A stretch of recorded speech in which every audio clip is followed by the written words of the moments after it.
तो हमारा अगला पैराग्राफ है, बार बार सोचते क्या होगा उस कौम का जो अपने देश की खातिर घर गृहस्थी जीवन जिंदगी सब कुछ होम देने वालों पर भी हंसती है और अपने लिए बिकने के मौके ढूंढते हैं। दुखी हो गए। 15 दिन बाद फिर उसी कस्बे से गुजरे। कस्बे में घुसने से पहले ही ख्याल आया कि कस्बे की हृदय स्थली में सुभाष जी की प्रतिमा अवश्य ही प्रतिष्ठापित होगी, लेकिन सुभाष की आंखों पर चश्मा नहीं होगा, क्योंकि मास्टर बनाना भूल गया और कैप्टन मर गया। सोचा आज वहां रुकेंगे नहीं, पान भी नहीं खाएंगे, मूर्ति की तरफ देखे भी नहींगे, सीधे निकल जाएंगे। ड्राइवर से कह दिया चौराहे पर रुकना नहीं, आज बहुत काम है, पान आगे कहीं खा लेंगे। लेकिन आदत से मजबूर आंखें चौराहा आते ही मूर्ति की तरफ उठ गई। कुछ ऐसा देखा कि चीखे, रोको। जीप स्पीड में थी। ड्राइवर ने जोर से ब्रेक मारा। रास्ता चलते लोग देखने लगे। जीप रुकते न रुकती। हवलदार साहब जीप से कूदकर तेज तेज कदमों से मूर्ति की तरफ लपके और उसके ठीक सामने जाकर अटेंशन में खड़े हो गए। अब यहाँ पे इस पैराग्राफ में हमने जो यहाँ पे रीड किया है, हमने जो यहाँ पे पढ़ा है, उससे हमें यही समझ में आ रहा है कि हवलदार साहब को दुख हो रहा था ये सोचकर कि अब कैप्टन तो मर गया है और जो मूर्ति वाला था जिसने मूर्ति बनाई थी वो चश्मा बनाना भूल गया, तो अब सुभाष जी की आंखों पर चश्मा नहीं होगा। तो वो ये सोचकर बड़े ही दुखी हो रहे थे, इसलिए उन्होंने ड्राइवर को बोल दिया कि आज हम चौराहे पर नहीं रुकेंगे। वो मन ही मन सोच रहे थे कि ना तो आज मैं पान खाऊंगा, ना ही जो सुभाष जी की मूर्ति है उसकी तरफ देखूंगा, सीधे बस आगे चले जाएंगे। तो उन्होंने ड्राइवर को बोल दिया कि आज चौराहे पर नहीं रुकना है, बहुत काम है। अब हम इससे क्या समझते हैं कि जो हवलदार साहब है वो बहुत ही दुखी हो रहे थे कि चश्मा तो है नहीं, तो वो वहाँ पे रुके भी नहींगे।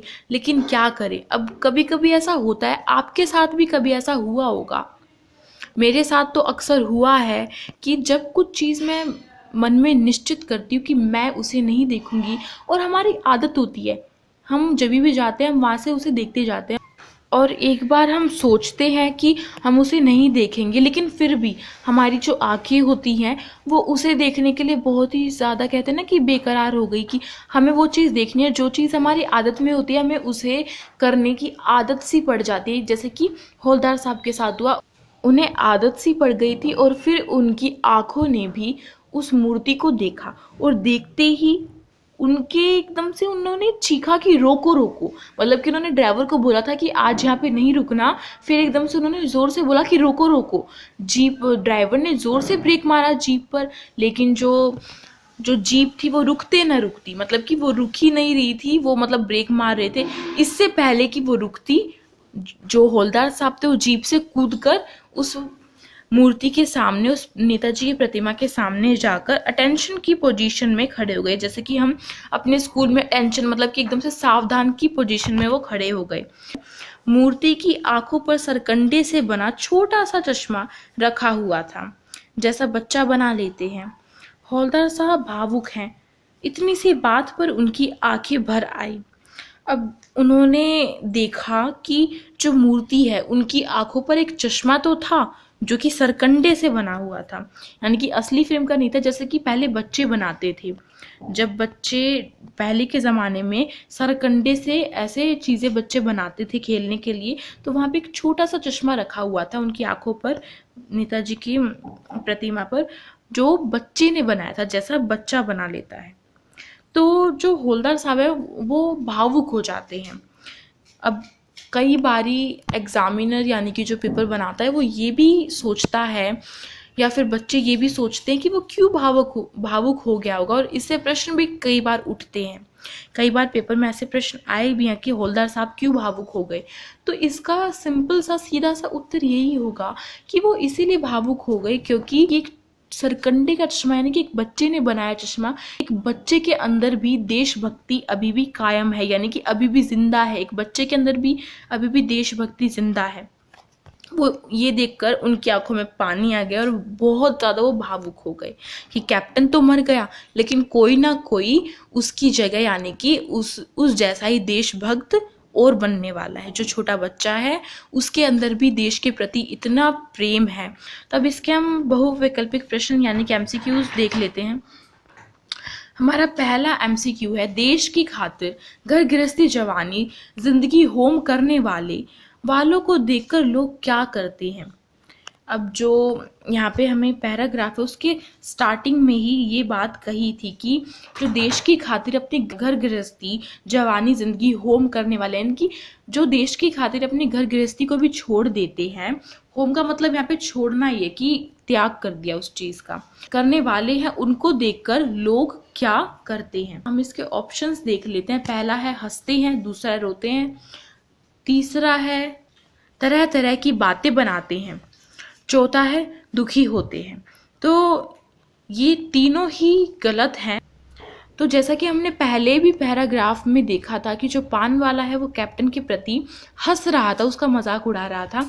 जो देशभक्त होते हैं, जो अपनी घर गृहस्थी जवानी को भी त्याग देते हैं देश के लिए, उन पर लोग क्या करते हैं, हंसते हैं। जो हमारा पहला ऑप्शन है क, ये वाला हंसते हैं, ये बिल्कुल सही है, राइट आंसर है। हमारा अगला प्रश्न है, यहाँ पे हमें प्रश्न पूछा गया कि हौलदार साहब ने कहाँ न रुकने की सोची। तो अब हम इसके ऑप्शंस भी पहले देख लेते हैं ध्यान से। 4 ऑप्शन है। पहला है सड़क पर, दूसरा है चौराहे पर, तीसरा है पान वाले के पास, चौथा है कैप्टन के पास। कैप्टन तो बेचारा मर गया, पान वाले के पास भी वो रुकना नहीं चाहते थे, अब सड़क पर भी नहीं रुकना चाहते थे। अब सोचने वाली बात यह है कि जो पेपर बनाते हैं वो कई बार ऐसे घुमा फिरा के दे देते हैं, जैसे कि यहाँ पे दिया हमें 2 ऑप्शंस तो हमें पता चल गया कि गलत है, लेकिन इन दोनों में हम कंफ्यूज हैं, ख और ग में, चौराहे पर और पान वाले के पास, क्योंकि दोनों में ही हमें कहा गया है, जो पैराग्राफ था उसमें कहा गया था कि आज हम पान भी नहीं खाएंगे और वहां पे रुके भी देंगे। तो बच्चे कुछ सोचेंगे कि जो पान वाले के पास नहीं रुकना चाहते होंगे, लेकिन ये तो बिल्कुल गलत हो जाएगा, क्योंकि उन्होंने तो पान वाले के पास जाने की बात ही नहीं की। उन्होंने तो साफ साफ कह दिया था कि आज हम पान नहीं खाएंगे।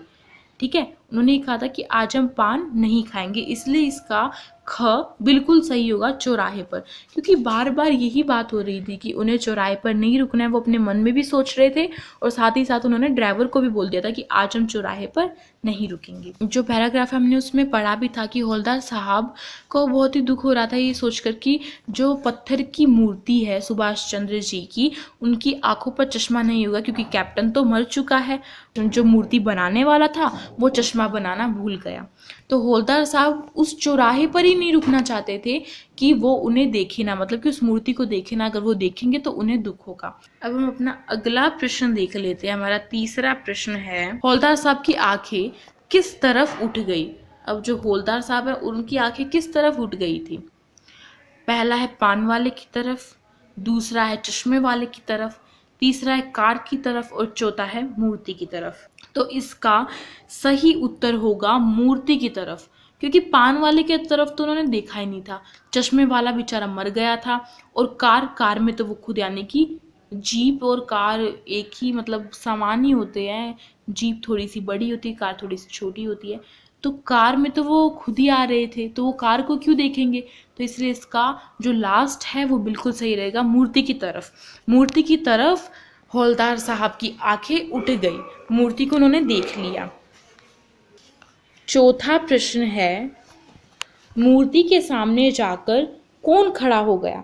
और ये बात तो बिल्कुल हमारे पैराग्राफ में दी गई है, अगर आपको याद हो तो।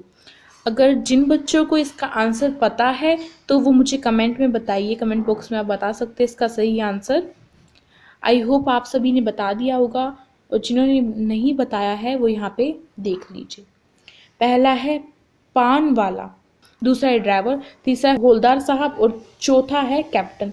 कैप्टन मर गया था, ड्राइवर गाड़ी चला रहा था, पान वाले का यहाँ पे कोई जिक्र ही नहीं है, और हौलदार साहब जो थे वही मूर्ति के सामने जाकर खड़े हो गए थे।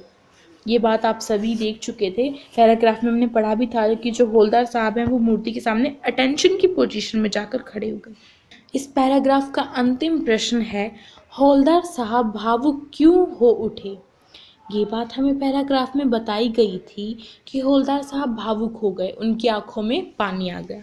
लेकिन मैंने जैसा कि आपको बताया था कि हवलदार साहब क्यों भावुक हो उठे, ये जो प्रश्न है ये कई बारी 1 नंबर में, कई बारी 2 में और कई बारी 3 में भी पूछा जाता है। जितना कि जो सीबीएसई है, जो पेपर बनाते हैं, वो कई बार इस प्रश्न को पूछते हैं, क्योंकि कुछ बच्चों को ये प्रश्न जो है वो बारीकी से समझ में नहीं आता है कि वो क्यों भावुक हो गए। जैसा कि मैंने आपको पहले ही बताया था कि वो भावुक क्यों हो गए थे, क्योंकि उन्होंने देखा कि एक बच्चे के अंदर इतनी देशभक्ति है कि उसने सरकंडे का बना हुआ चश्मा नेताजी की प्रतिमा पर लगाया। जो कैप्टन था, जो देशभक्त था, वो तो बेचारा मर गया था, लेकिन उसके बाद भी एक बच्चा ऐसा है जिसके मन में देशभक्ति है, वो देश प्रेमी है। अब हम अपने ऑप्शंस देख लेते हैं। हमारे पास ऑप्शंस है 4। पहला है क्योंकि मूर्ति सही हो गई थी। नहीं जी, मूर्ति तो नहीं सही हुई थी, क्योंकि उस पे चश्मा जो था वो अभी नहीं था। उसके बाद है क्योंकि मूर्ति पर सरकंडे से बना चश्मा था। जैसा कि यहाँ पे बात कही गई है कि जो मूर्ति है उस पर चश्मा तो था, लेकिन अब की बार वो फ्रेम का भी नहीं, पत्थर का भी नहीं, बल्कि सरकंडे से बना हुआ चश्मा था, जो कि बच्चा बना लेता है। जैसा चश्मा जो सरकंडा होता है उससे वो बच्चा अपने खेलने की चीज़ें बनाता है, तो ऐसा ही चश्मा पे बच्चे की तरह बनाया हुआ चश्मा रखा हुआ था। तीसरा है क्योंकि कैप्टन मर गया था। चौथा है क्योंकि वे भावुक व्यक्ति थे। ऐसी कोई बात नहीं है कि हवलदार साहब भावुक व्यक्ति थे, इसीलिए हमारा लास्ट गलत है, बिल्कुल रॉन्ग है। क्योंकि कैप्टन मर गया था, तो कैप्टन तो मर गया था, उसका तो उन्हें दुख था, लेकिन वो ज़्यादा भावुक इसलिए हो गए कि आज की ज़िंदगी में भी एक जो बच्चा है उसके मन में देशभक्ति है, क्योंकि मूर्ति पर सरकंडे से बना हुआ चश्मा था। तो ख जो है वो इसका बिल्कुल सही उत्तर है। हमने बहुविकल्पिक प्रश्न करे तो इससे हमें चैप्टर भी जो है वो अच्छे से क्लियर हो जाता है। जब हम अपने बहुविकल्पिक प्रश्न अच्छे से, यानी कि एमसीक्यूज को अच्छे से समझ के करते हैं, तो कहीं ना कहीं हमारे जो चैप्टर में छोटी छोटी बातें होती हैं वो भी हमें अच्छे से क्लियर हो जाती है। अगर आपको चैप्टर अच्छा लगा हो, आपको ये सारा समझ में आ गया हो, तो आप वीडियो को लाइक कर सकते हैं, और अगर आप चैनल पर नए हैं तो उसे सब्सक्राइब करना मत भूलिएगा, और साथ में जो बेल आइकन है, जो नोटिफिकेशन के लिए बेल आइकन होती है, उसे भी आप प्रेस कर दीजिएगा, जिससे कि न्यू वीडियोस की नोटिफिकेशन आपके पास आती रहेगी। और अगर आपको इस वीडियो से संबंधित कोई भी परेशानी है तो आप मुझे कमेंट बॉक्स में बता सकते हैं, और आप इन प्रश्नों के उत्तर भी मुझे साथ के साथ कमेंट बॉक्स में बता सकते हैं। Thank you.